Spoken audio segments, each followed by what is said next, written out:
Sawang-sawa ka na ba sa araw-araw na nangyayari? Padre palagit walang chikas na madali, mamanis-manis na sardina sa kawala, laging ulam sa tangalan, madalas pang may kahate. Hay!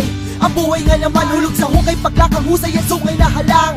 Ayos lang naman kung minsan susunod ka lang, pero dapat mas madalas ikaw ay nakikialam. Kung gusto mo magkatropa, wag kang masyadong mayabang. Magtyaga ka lang kung di ka naging anak mayaman. Darating sa buhay mong maging tampulan ng tawanan dahil sa mga bagay na gusto mong mapatunayan. Magtanim ka na ngayon, magtanim na magtanim, para balang araw merong aanihin. Kailangan mong kumilos upang bukas ay merong kang kakainin. Ganyan talaga ang buhay, kailangan mong kumilos, matuto kang masanay. Ganyan talaga, ganyan talaga, ganyan talaga, ganyan talaga ang buhay. Wala kang papagulong, magtiis sa usok, matutong tumiklo pag maiksi ang kumot. Sa panahon ngayon, basura na lang ang napupulot, kaya tipunin na bawat barya na matutukot. Huwag kang magmalinis o mainis kung mabilis kumalat na mga chismis at maling istorya. Kung pita ka mo ay manipis, magtiis, huwag ka muna sa libis, no ka muna sa grill sa divisorya. Minsan balanse, minsan ay alanganin, minsan nasa ibabaw, minsan nasa ilalim. Ganyan ang buhay, dumarating talaga ang panahong nakakasawa na at nakakaumay. Maglaslas o di kayo magbigte, magpakalasing at magpakasolve sa sinde. Kapag nakakabaliw na at nakakarinde, yan nga ba ang solusyon sa problemang matindi? Hindi!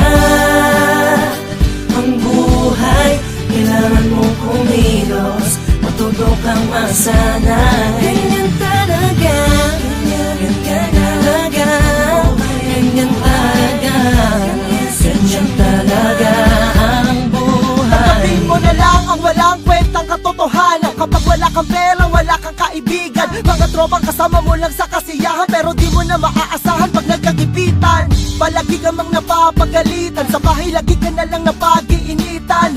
Ikaw man o sila ang may kasalanan, sa huli magulang mo pa rin ang iyong lalapitan.